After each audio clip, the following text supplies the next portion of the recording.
ஆனஸ்டாகவே சொல்கிறேன், ஒரு ஃபிலிம் இண்டஸ்ட்ரியில் கிட்டத்தட்ட எனக்கு தெரிஞ்ச ஒரு 35 வருஷம் இருக்குமா சார்? 1986ல் வந்து. பிகாஸ் இது ஒரு லைப்ரரி மாதிரி ஆயிடுது.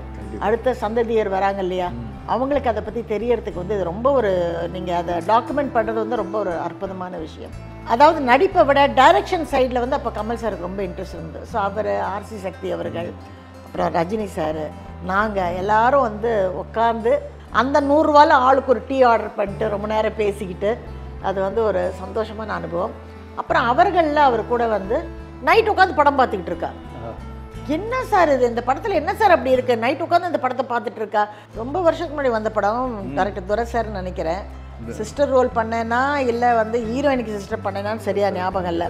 கொடுமைக்காரனா இப்படி ஒருத்தன் இருப்பானா அப்படின்ற அதில் ஒரு ஒரு ஒரு என்ன சொல்கிறதுனா ஒரு சர்க்காசம், ஒரு சாடிசம் எல்லாமே இருக்கு. நல்லா ஆக்ட் பண்ணார் சார், அதில் ரொம்ப அனுபவித்து ஆக்ட் பண்ணார். ஸ்ரீதேவியோடைய காம்பினேஷனில் அவர் நடிக்கும் போது நான் ஸ்ரீதேவியோட மலையாள படம்லாம் ஆக்ட் பண்ணிட்டு இருக்கேன். ஸோ எல்லாம் கிட்டத்தட்ட அந்த ஃப்ளோருங்களில் பக்கத்தில் இருக்கும். அப்பப்போ இந்த ஷூட்டிங்கில் உட்காந்து எல்லாம் அரட்டை அடிச்சுட்டு இருப்போம்.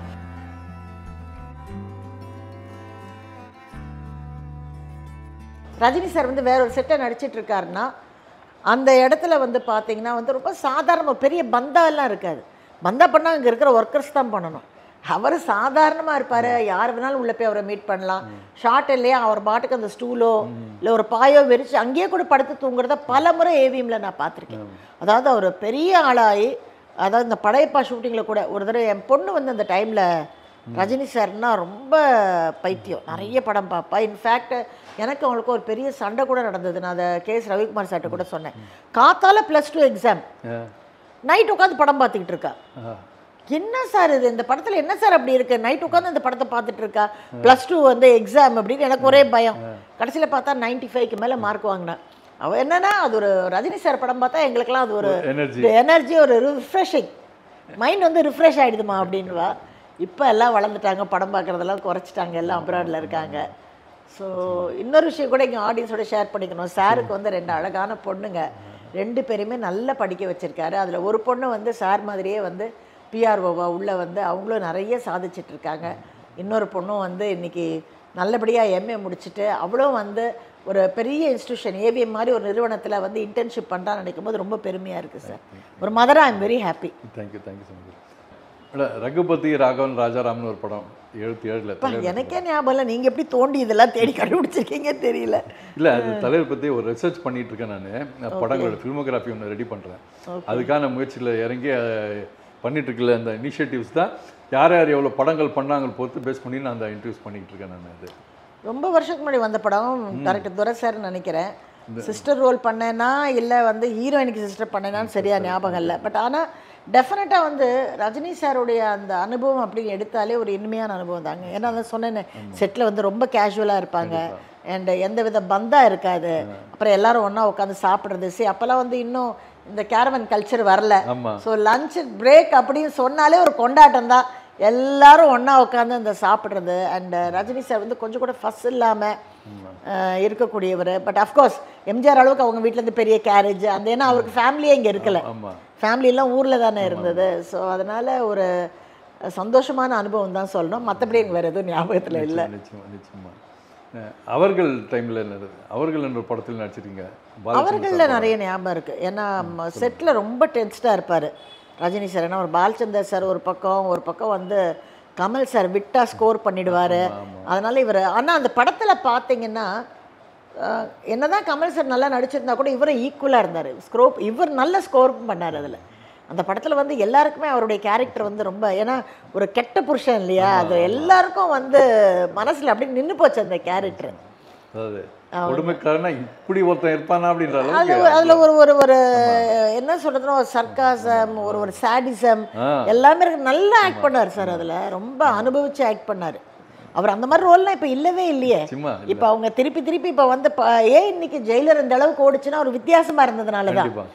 ஏன்னா மற்ற எல்லா படமும் எடுத்துக்கிட்டிங்கன்னா ஒரு அநீதியை நோக்கி ஒரு நீதி கிடைக்கிறதுக்கு இவங்க பாடுபடுறாங்க. இதுதான் பேசிக்காக. அதை எப்படி எங்கள் டெய்லி சோப்பில் நாங்கள் மாமியார் மருமகள் சண்டை, ஆனால் அது எப்படி நாங்கள் விதவிதமாக அந்த தோசையை சொல்கிறோமோ அதே தான் படமும் ஆகிப்போச்சு. டெக்னிக்கலாக ஸ்க்ரீன் பிளேயில் என்ன பண்ணுறோங்கிறது தான்.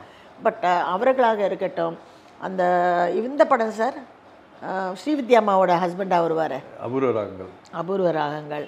அது போக பாலச்சந்திர சாருடைய அந்த தில்லு முள்ளு, அப்புறம் வந்து ஸ்ரீதேவியும் அவரும் கமலும் நடிச்ச அந்த படம், அந்த படம்லாம் வந்து இல்லை அந்த முக்கியமாக அந்த படம். ஏன்னா அந்த ஸ்ரீதேவியுடைய காம்பினேஷனில் அவர் நடிக்கும் போது நான் ஸ்ரீதேவியோட மலையாள படம்லாம் ஆக்ட் பண்ணிட்டு இருக்கேன். ஸோ எல்லாம் கிட்டத்தட்ட அந்த ஃப்ளோருங்களில் பக்கத்தில் இருக்கும். அப்பப்போ இந்த ஷூட்டிங்கில் உட்காந்து எல்லாம் அரட்டை அடிச்சிட்டு இருப்போம் எல்லாம். ஏன்னா ஒரு மத்தியானம் வரைக்கும் சீன் இல்லைன்னு சொன்னால் இங்கே வந்து உட்காருவோம். ஸோ சாருக்கு வந்து ஸ்ரீதேவினா ரொம்ப இஷ்டம். அதனால் அதெல்லாம் வேற நாங்கள் வந்து கிண்டல் பண்ணிக்கிட்டு இருப்போம் அவரை பிடிச்ச. ஏன்னா இன்னைக்கு ரொம்ப உற்சாகமாக இருப்பீங்களே, எனக்கு ரொம்ப மூடே ஹாப்பியாக இருக்கேன் அப்படின்லாம் சொல்லி சும்மா இருங்க அப்படின்வாரு. அதெல்லாம் வந்து ஒரு சந்தோஷமான ஒரு அனுபவம். 78ல் எனக்கு தெரிஞ்சு ஒரு ஃபிலிம் இன்ஸ்டியூட்லேருந்து சினிமாவுக்கு வந்த முதல் இயக்குனர்னு நினைக்கிறேன் ருத்ரையா. அவள் அப்படித்தான் ஒரு பிளாக் அண்ட் ஒயிட் படம் எடுத்தார். அதில் தலைவர், உலகநாயகன், சிபிஎம் சேர்ந்து நடிச்ச அந்த ஒரு படம் எல்லாமே அதில் நீங்கள் சார். பண்ணியிருக்கீங்க சார் எனக்கு தெரிஞ்சு அந்த படத்தில் வந்து யாருமே காசு வாங்கலை சார். ரஜினி சார் கண்டிப்பாக காசு வாங்கலை, கமல் சார் வாங்கலை, நான் வாங்கலை, ஸ்ரீபிரியா மேடமும் வாங்கலை, யாருமே வாங்கலை. எல்லாருமே வந்து இந்த ருத்ரையா அப்படிங்கிற ஒரு டைரக்டர் மேலே வந்து எங்கள் எல்லாருக்கும் ஒரு நல்ல பிரியம் இருந்தது. ஏன்னா அவர் வந்து ஒரு different type of director. So அதை வந்து எல்லாருமே ஊக்கப்படுத்தணும் அப்படிங்கிறதுக்காக எல்லாருமே ஃப்ரீயாக தான் வந்து போய் அதில் ஆக்ட் பண்ணோம். ஸோ அதுவும் வந்து ஒரு நல்ல ரிஹர்சல் பார்ப்போம். ஆக்சுவலாக என்னென்னா ரஜினி சாருக்கு கொஞ்சம் நிறைய ரிஹர்சல் தேவைப்படும். ஏன்னா தமிழ் லாங்குவேஜுங்கிறதுனால அவர் கொஞ்சம் நிறைய சொல்லி பார்த்துக்குவார், கரெக்டாக இருக்கான்னு கேட்பார்.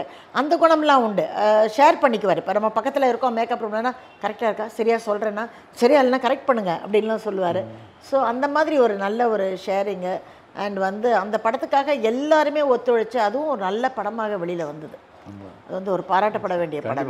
ரொம்ப பிடிச்ச படம் அது. ஏன்னா 78 தீபாவளிக்கு தான் ரிலீஸ் ஆச்சு, எமரால்டு தேட்டரில் ரிலீஸ் ஆச்சுன்னு எனக்கு படம். அது ரிலீஸ் அப்போ சரியாக போகல பெருசாக. அதுக்கப்புறம் ஷிஃப்டிங் வந்து லியோ தேட்டரில் போட்டாங்க. 100 days மேலே நல்லா போச்சு. ஓ ஆமாம், எனக்கு தெரியாது அது. அதே மாதிரி எனக்கு அதில் வந்து தலைவரோட அந்த டைலாக்லாம் ரொம்ப பிடிச்ச படம். கமல் சாருக்கு அட்வைஸ், டே மச்சான் பெண்களில் 2 வகை இருக்குது, ஒன்று டிபெண்ட், இன்னொன்று இண்டிபெண்ட்.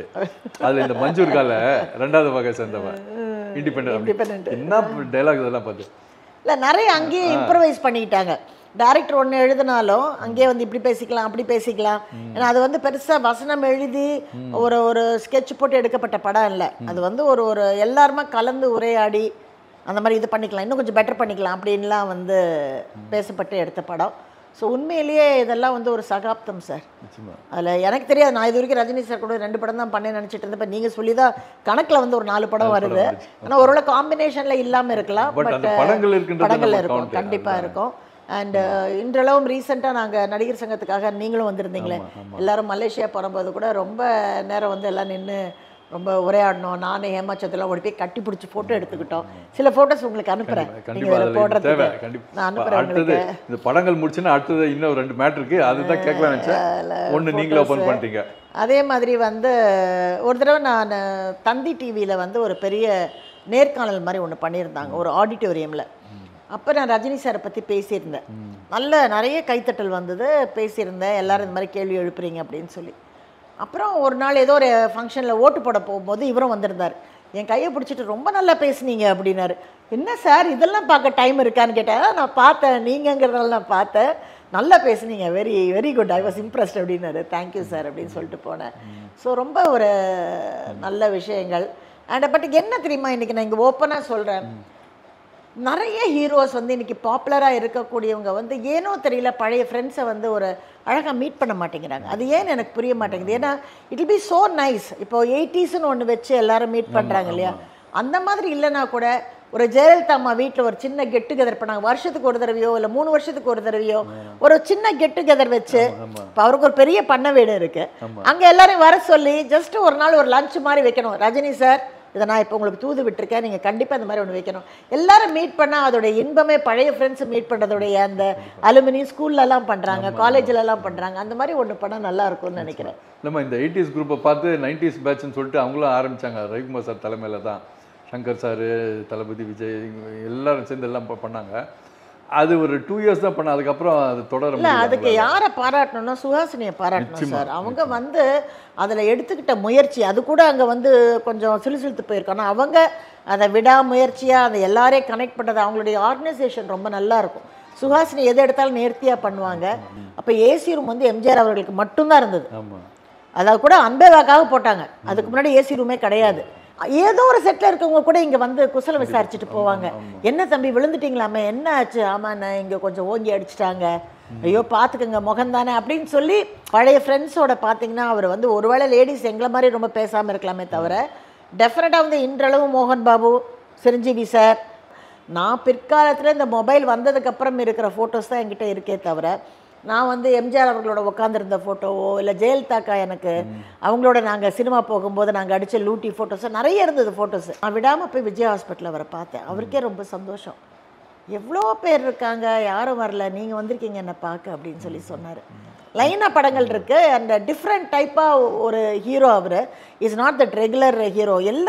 எந்த ஒரு குழந்தைக்குமே பிடிக்கக்கூடிய ஒரு ஹீரோ இவருக்கு கிடச்சிருக்கும். இவருக்கு அந்த ஓட்டு எனக்கு தெரியும். ஏன்னா நான் வந்து எனக்கு ஐ லவ் பாலிடிக்ஸ். நான் பாலிடிக்ஸ்குள்ளே இப்போ இல்லை, எனக்கு அது என்னுடைய கப் ஆஃப் டீ இல்லைன்னு எனக்கு தெரிஞ்சு போச்சு. அதனால் நான் அதை விட்டு ஒதுக்கிட்டேன். ஆனால் அந்த டைமில் அந்த கிரேஸ் வந்து அவருக்கு கண்டிப்பாக வந்து கிடச்சிருக்கும்.